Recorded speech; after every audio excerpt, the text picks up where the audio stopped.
कर्म का भोग कैसे भोगते हैं जो प्रत्येक व्यक्ति को भोगना है। एक गांव में एक किसान रहता था। उसके परिवार में उसकी पत्नी और एक लड़का था। कुछ सालों के बाद पत्नी की मृत्यु हो गई। उस समय लड़के की उम्र 10 साल थी। किसान ने दूसरी शादी कर ली। उस दूसरी पत्नी से भी किसान को एक पुत्र प्राप्त हुआ। किसान की दूसरी पत्नी की भी कुछ समय बाद मृत्यु हो गई।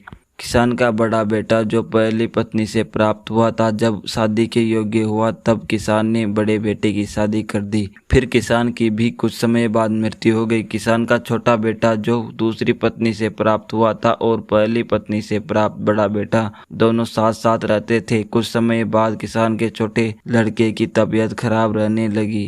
बड़े भाई ने कुछ आसपास के वैद्यों से इलाज करवाया पर कोई राहत ना मिली। छोटे भाई की दिन ब दिन तबीयत बिगड़ती जा रही थी और बहुत खर्च भी हो रहा था।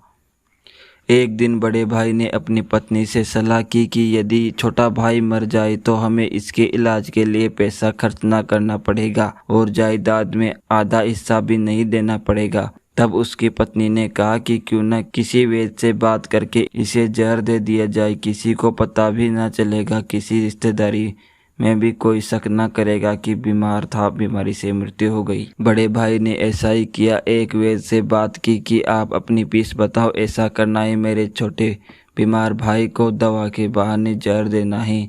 वैद्य ने बात मान ली और लड़के को जहर दे दिया और लड़के की मृत्यु हो गई। उसके भाई भाभी ने खुशी मनाई। रास्ते का कांटा निकल गया। अब सारी संपत्ति अपनी हो गई। उसका अंतिम संस्कार कर दिया गया। कुछ महीनों पश्चात उस किसान के बड़े लड़के की पत्नी को लड़का हुआ। उन पति पत्नी ने खूब खुशी मनाई। बड़े ही लाड प्यार से लड़के की परवरिश की।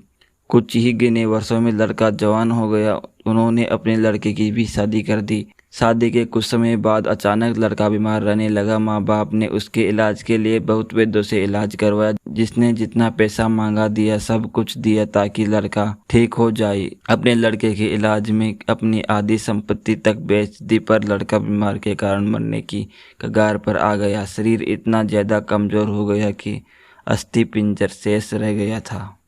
एक दिन लड़के को चारपाई पर लेटा रखा था और उसका पिता साथ में बैठा अपने पुत्र की दयनीय हालत देखकर दुखी होकर उसकी ओर देख रहा था। तभी लड़का अपने पिता से बोला कि भाई, अपना सब हिसाब हो गया, बस अब कफन और लकड़ी का हिसाब बाकी है, उसकी तैयारी कर लो। यह सुनकर उसके पिता ने सोचा कि लड़के का दिमाग भी काम नहीं कर रहा है बीमारी के कारण, और बोला, बेटा मैं तेरा बाप हूँ, भाई नहीं। तब लड़का बोला, मैं आपका वही भाई हूँ जो आपने जहर खिलाकर मरवाया था। जिस संपत्ति के लिए आपने मरवाया मुझे, अब वह मेरे इलाज के लिए आधी बिक चुकी हैं, आपकी शेष हैं, हमारा हिसाब हो गया। तब उसका पिता फूट फूट कर रोते हुए बोला कि मेरा तो कुल नाश हो गया, जो किया मेरे आगे आ गया, पर तेरी पत्नी का क्या दोष है जो इस बेचारी को जिंदा जलाया जाएगा। उस समय यह सती प्रथा थी जिसमें पति के मरने के बाद पत्नी को पति की चिता के साथ जला दिया जाता था। तब वह लड़का बोला कि वह वैद्य कहाँ है जिसने मुझे जहर खिलाया था। तब उसके पिता ने कहा कि आपकी मृत्यु के 3 साल बाद वह मर गया। तब लड़के ने कहा कि वे वही दुष्ट वैद्य आज मेरी पत्नी रूप में ही मेरे मरने पर इसे जिंदा जलाया जाएगा।